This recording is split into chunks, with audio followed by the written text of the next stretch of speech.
Sorry bro, tadi lupa infokan kalau tadi kami sudah bertelur di padimu loh.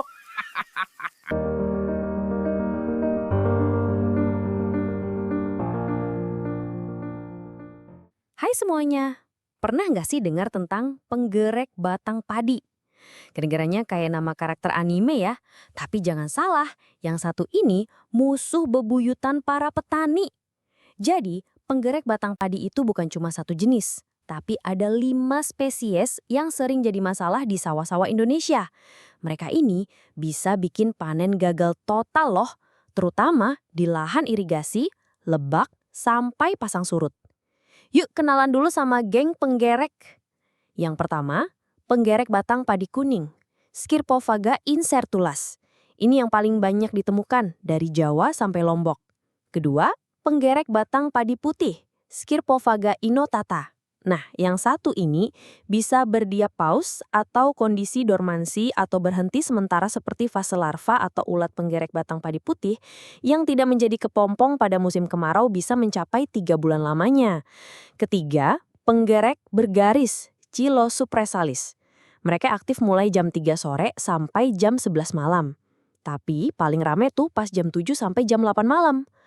Keempat, penggerek berkepala hitam, Chilopolychrysus. Selain di Indonesia, mereka juga ada di India, Malaysia, Filipina, dan China. Kelima atau yang terakhir, penggerek merah jambu, Sesamia inferens. Jangan tertipu warna lucunya, tetap berbahaya. Kalau tanaman padi diserang, ada 2 fase gejala. Sundep alias titik tumbuh tanaman mati, biasanya muncul di fase vegetatif. Beluk alias malai mati dan bulirnya kosong, warnanya putih gitu. Ini muncul di fase generatif. Yang ngeri, gejala sundep bisa muncul 4 hari aja setelah larva masuk ke dalam batang. Larvanya itu pinter banget nyelinap ke dalam batang. Mereka keluar masuk seenaknya.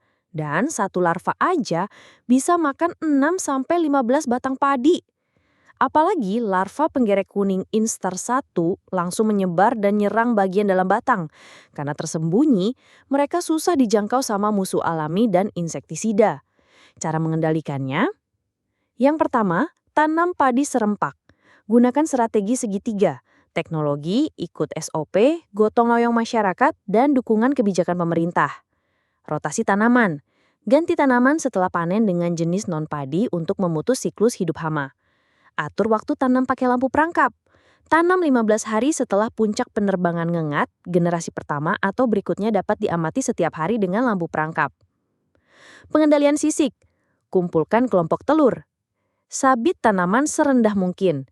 Genangi lahan 10 cm supaya larva dan pupa mati. Olah tanah dulu baru semai. Manfaatkan musuh alami. Pakai parasitoid seperti Trichogramma japonicum dan Tetrastichus sconobi buat bantu kendalikan hama secara alami. Pengendalian kimia. Wajib pakai ambang ekonomi terbaru dari hasil monitoring lampu perangkap. Aplikasi insektisida dilakukan 4 hari setelah penerbangan ngengat, bukan nunggu serangan tinggi. Jenis insektisida, granul, karbofuran, fipronil, cair atau semprot, klorantraniliprol, fipronil, dimehipo, dan bensultaf. Tahukah kamu, setiap kenaikan 1% serangan sundep bisa bikin kehilangan hasil 31,68 kg GKP per hektar. Apalagi varietas umur pendek, dampaknya bisa lebih besar. Jadi makin penting buat serius dalam pengendalian hama ini. Semua info keren ini aku ambil dari jurnal ilmiah yang ditulis by Haki, judulnya Penggerek Batang Padi dan Teknologi Pengendalian tahun 2013. Bisa banget dibaca kalau mau lebih dalam, plus referensi dari berbagai jurnal lainnya. Jadi udah tahu kan betapa cerdiknya hama penggerek batang padi ini? Pernah lihat gejala sundep atau beluk di sawah sekitar kalian? Coba tulis di kolom komentar ya.